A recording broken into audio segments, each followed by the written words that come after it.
이거 이번에 우리 지방직 시험에 나왔었죠. 그리고 중요한 거, 시험에는 이게 나오죠. 이 경우에 항고는 여기 밑줄, 너무 중요한 말, 약식 재판은 그 효력을 잃는다. 자, 여러분, 저희가 지난 시간에 질서위반행위 규제법 1조부터 15조, 그리고 뭐 기타 좀 시험에 나올 만한 것들 좀 살펴봤었죠. 자, 오늘 16조부터 볼 건데요. 날짜 기준으로 해서 바로 직전에 있었던 지방직 시험에 질서위반행위 규제법 관련해서 조문 문제가 실제로 나왔고, 우리 마지막에 함께 체크한 것도 시험에 나온 것 같아요. 그만큼 중요한 법이라는 거 꼭 기억하시고요. 오늘도 시험에 나올 법한 거 위주로만 간단히 체크를 한번 해보면서 강독을 한번 해볼게요.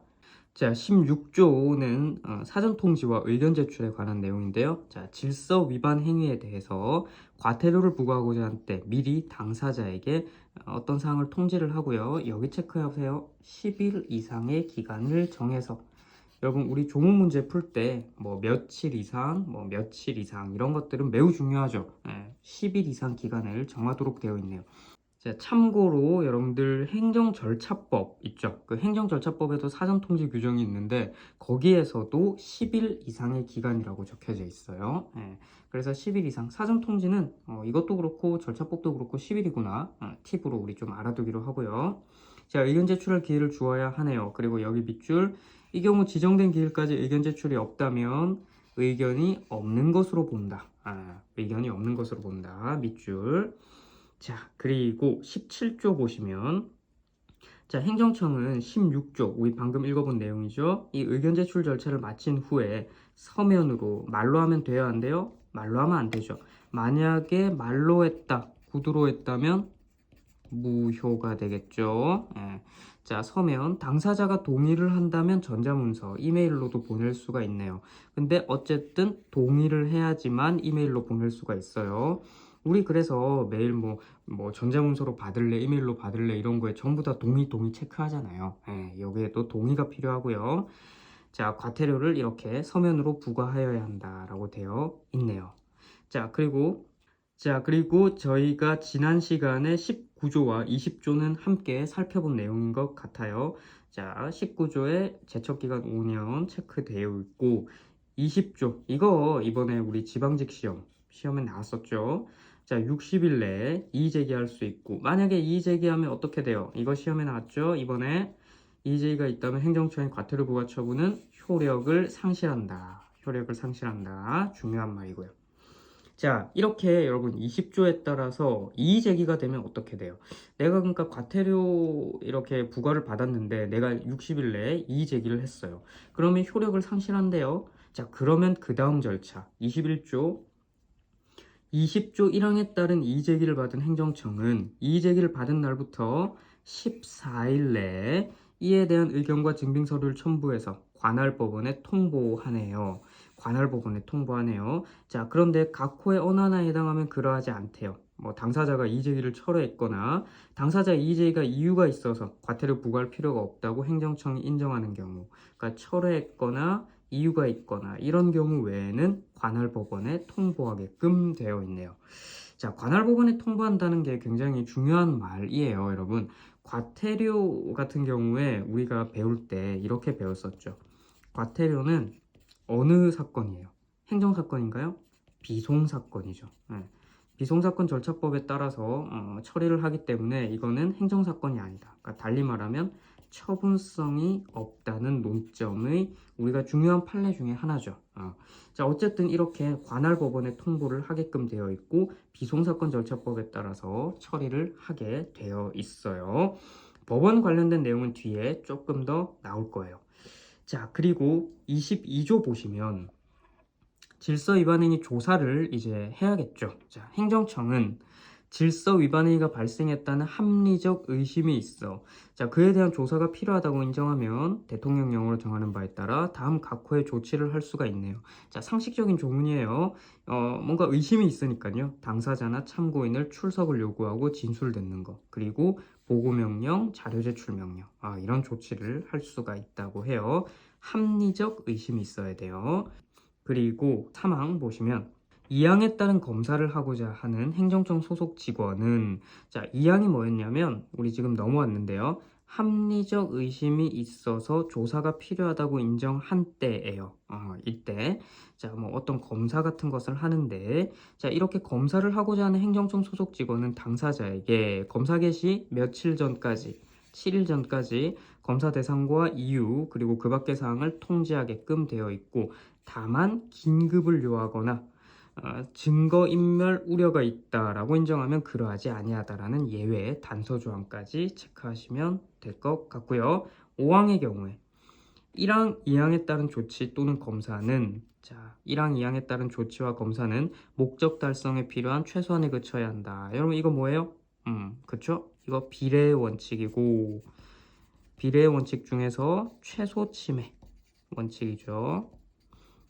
달리 말하면 필요성 원칙이라고 우리가 알고 있죠. 네. 자, 이렇게 질서위반 행위에 대해서 합리적 의심이 있을 때 조사하는 거. 자, 이 조문 같은 경우에도 약간 상식적인 내용이긴 한데요. 학생들이 많이 보지 않는 조문이에요. 하지만 조금 중요한 조문이니까 요 정도 꼭 체크해 주세요. 자, 24조 가산금 관련된 내용은 여러분 이거만 체크하시면 돼요. 그동안 시험에 나왔던 거 이거죠. 자, 당사자에게 이렇게 납부 기간까지 과태료를 납부하라 라고 통지를 했는데 납부를 안 해요. 그러면 어떻게 할까요? 그럼 가만히 두고 볼까? 아니죠. 국가의 경우에 이렇게 하네요. 체납된 과태료에 대해서 이거 체크 100분의 3에 상당하는 가산금을 부과해서 징수를 하네요. 이거 꼭 체크 100분의 3. 여러분 치사한 문제 같지만 100분의 5 뭐 이런 식으로 나온 적도 있어요. 뭐 근데 가장 객관적인 문제가 조문 문제니까요. 이런 거 꼭 체크하시고요. 자, 그리고 24조의 2 같은 경우에는 상속재산에 대한 집행인데요. 이 자체가 중요하다기보다는 먼저 조문 한번 읽어볼까요? 자, 과태료는 당사자가 과태료 부과 처분에 대해서 이의를 제기하지 아니한 채 아까 전에 우리 이의 제기 같이 봤었는데 자, 그 이의를 제기를 안 했어요. 그런데 사망하셨네요. 자, 이렇게 되면 어떻게 될까요? 부가한 사람은 이미 사망을 했다. 그러면 상속재산에 대해서 집행할 수 있다라고 돼 있네요. 자, 그럼 어쨌든 상속인에게 뭐 집행한다는 말이네요. 자, 이 조문 자체가 중요하다기보다는 여러분 이거는 이거 주의하셔야 되죠. 자, 과태료의 경우에는 일신 전속적인 의무가 아니죠. 일신 전속적 의무가 아니에요. 그래서 상속이 가능하죠. 그런데 여러분 이것과 비교해서 시험에 잘 나오는 거 이행 강제금이죠. 이행 강제금은 어때요? 일신 전속적이죠. 일신 전속적. 그러니까 나에게만 그러니까 나만이 이행할 수 있는 거예요. 나에게만 귀속되는 일신 전속적 의무예요. 그러니까 이 이행 강제금 같은 경우에는 상속이 불가능하다. 이 두 개가 비교해서 잘 나와요. 과태료도 그렇고 과징금도 상속이 되거든요. 그러니까 과징금, 과태료 이런 것들은 상속이 가능한데 이행강제금은 일신 전속적 의무이기 때문에 그러니까 장래 의무 이행 확보 수단이기 때문에 상속이 안 된다. 이 두 개가 비교가 돼서 잘 나와요.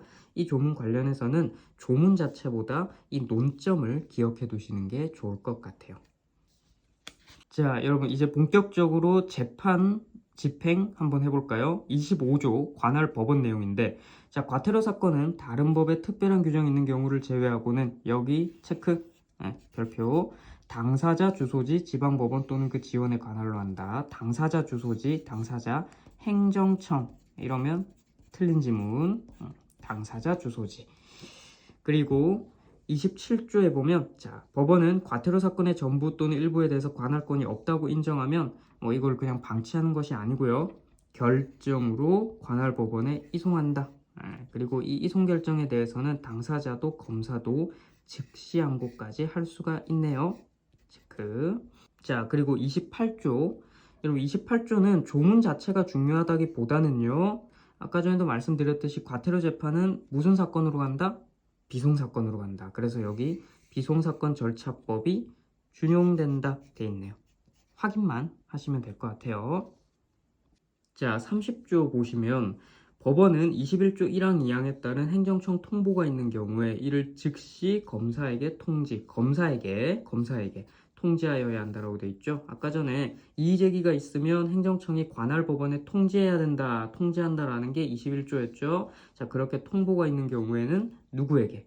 법원은 검사에게 통지한다. 체크하시고요. 자, 신문이 열리는데요. 법원은 신문기일을 열어야 돼요.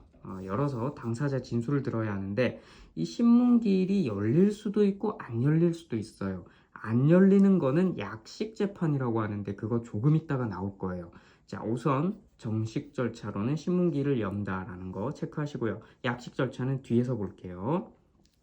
자, 32조는 법원은 행정청 참여가 필요하다고 인정하면 행정청으로 하여금 신문기일에 출석해서 의견 진술하게 할 수가 있네요.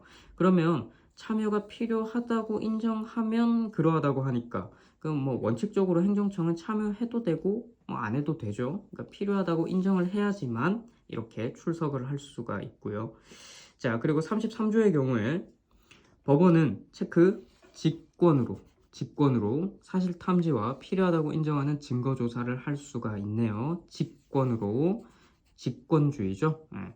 자, 1항의 증거 조사에 관해서는 어떤 법을 따른다? 이건 민소법을 따르네요. 이건 민소법. 증거 조사에 관해서는 비송사건 관련 법이 아니라 민소법. 체크. 자, 36조. 과태료 재판의 경우에는 이유를 붙인 결정으로서 한다. 별표 판결 X. 판결은 아니에요. 결정으로 한다. 결정으로. 여러분 재판과 관련해서 종류가 뭐 여러 가지가 있어요. 결정이 나오는 경우도 있고 판결이 나오는 경우도 있고 뭐 또 다른 경우도 있고 한데 자, 이거는 판결이 아니라 결정으로서 해요. 자, 그러면 여러분 이 결정은 이제 어떻게 돼요? 당사자는 물론이고요. 검사에게도 고지를 해야 되고 그럼으로써 효력이 발생을 해요. 그럼 고지를 하지 않으면 효력이 영원히 발생하지 않겠네요. 예. 자, 결정의 고지는 법원이 적당하다고 인정하는 방법으로 하는데 공시송달의 경우에는 민소법에 따른다. 아까 전에 민사소송법이 또 어디에 있었죠? 그쵸? 증거조사 관련된 33조였는데 여기 마찬가지 송달, 공시송달의 경우에 민소법에 따른다. 체크.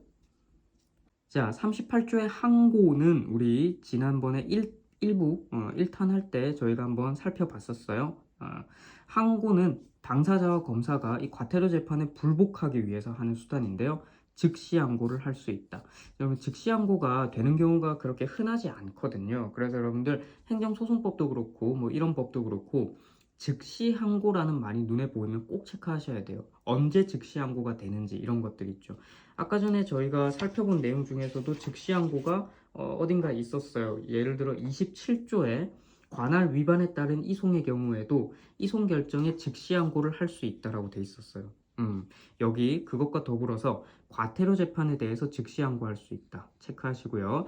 그리고 중요한 거 시험에는 이게 나오죠. 이 경우에 항고는 집행정지 효력이 있다. 이렇게 체크하세요.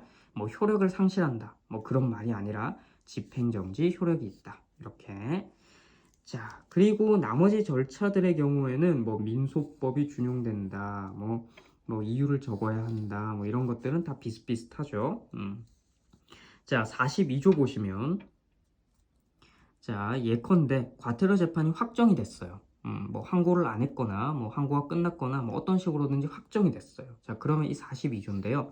자, 과태료 재판은 누구의 명령? 이분 오늘 자주 등장하시네요. 검사의 명령으로서 집행한다. 자, 여기 밑줄 이 경우 그 명령은 집행력 있는 집행권한과 동일한 효력이 있다. 집행력 있는 집행권한의 가장 대표적인 게 판결문 같은 건데요.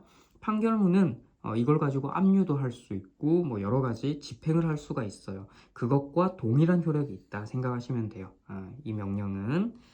자, 그리고 과태료 재판의 집행 절차는 여기 체크 민지법에 따르거나 그리고 얘가 안 내고 있어. 그럼 어떻게 해요? 국세 또는 지방세 체납 처분예에 따른다. 강제징수죠 이거. 이런 절차에 의한다. 까지 체크하시면 될 것 같고요. 자, 44조 보세요. 자, 아까 전에 여러분 우리 31조에 법원은 신문기일을 열어서 당사자의 진술을 들어야 한다라는 조문이 있었죠. 31조 신문기일을 열어 당사자 진술을 들어야 한다. 자, 이 조문 우리가 할 때 근데 신문기를 안 여는 것도 있어요 라고 말을 했었죠. 그게 약식 재판인데 조금 이따가 볼 거예요 라고 했는데 그게 여기 있네요. 44조. 자, 법원은 상당하다고 인정하는 때 우리가 방금 본 31조 1항에 따른 신문 없이 재판을 할 수가 있대요. 자, 이것의 이름이 뭐다? 약식 재판. 그러니까 상당하다고 인정하는 때가 어느 경우인지 우리는 알 수가 없지만 상식적으로 이거는 뭐 굳이 뭐 재판을 열 필요가 없다라거나 뭐 간단한 경우라거나 뭐 얘가 뭐 굳이 인정을 하고 있다거나 뭐 이런 어떤 다양한 경우들이겠죠. 그런 경우에는 그냥 곧바로 과태료 재판을 할 수가 있어요. 신문도 안 하고 이런 걸 약식 재판. 근데 여러분 어때요? 약식 재판이 열리면 당사자는 억울할 수도 있죠. 나는 좀 나가서 말도 하고 싶고 이렇게 자료도 내고 싶고 한데 뭐 못 냈으니까 그럴 경우에 45조 바로 내려와요. 이렇게. 자, 당사자와 검사도 이 44조에 따른 약식재판 고지를 받은 날부터 여러분 여기 너무 중요 7일 이내에 이의 신청을 할 수 있다. 자, 약식에 대해서는 불복 며칠 내 7일 내 이의할 수 있다. 이건 너무 중요. 7일 내. 자, 그리고 이의 신청 여부에 대해서 마찬가지 행정청 의견을 청취할 수 있고요. 7일 내가 왜 중요하냐면 사망 때문인데요. 불병 기간이라서 그래요. 그러니까 7일이 지나면 어떤 식으로든지 이의 신청을 할 수가 없다라는 거죠. 그게 불병 기간이죠. 자, 그리고 사항의 경우에 그 불변 기간이니까요. 항상 이제 예외가 법에 적시가 되어 있죠. 여기도 보시면 당사자와 검사가 책임질 수 없는 사유로 책임을 질 수 없는 사유여야 돼요. 자, 이 사유로 아까 전에 1항의 기간 7일이었죠. 자, 이것을 지킬 수 없었다면 그 사유가 없어진 날부터 며칠 내 14일 내에 이의 신청을 할 수가 있고요. 다만 그 사유가 없어질 당시에 외국에 계셨어. 그러면 며칠? 시간 좀 더 주셔야겠죠. 30일. 자, 7일, 14일, 30일. 꼭 기억해 주세요. 불변 기간인데 책임질 수 없는 사유가 있다면 14일, 외국은 30일. 이렇게.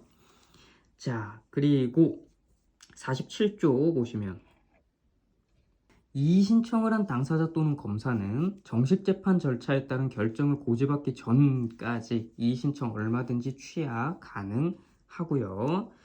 자, 그리고 48조. 자, 법원은 이의 신청이 법령상 방식에 어긋나거나 이의 신청권이 소멸된 뒤의 것임이 명백하다면, 그러니까 뭐 법령상 방식에 어긋나거나 아니면 7일이 지났다거나 뭐 그런 경우 명백하다면 어떻게 한다? 각하한다. 여러분 이거 기각 아니에요. 기각 아니고 각하한다. 네. 자, 그런데 보정이 가능하다면 뭐 곧바로 각하하면 너무 좀 매몰차잖아요. 보정할 수 있는 경우에는 보정 명령이라는 것을 내려야 돼요. 곧바로 각하하는 것이 아니라. 자, 그리고 이 결정에 대해서, 이 각하 결정에 대해서 또 뭐 할 수 있어요? 또 나왔네요. 즉시 항고할 수 있다. 자, 49조. 여러분, 이렇게 이제 약식 재판이라는 게 열릴 수도 있고, 그거에 대해서 이의 신청도 할 수 있고, 뭐 이의 신청이 뭐 취하가 될 수도 있고, 각하가 될 수도 있고 해요. 자, 그러면 약식 재판이라는 것은 언제 확정이 될까? 1호, 이의 신청이 없는 때, 45조 기간에 따른 이의 신청이 없는 때, 여러분 49조는 좀 체크해 두세요.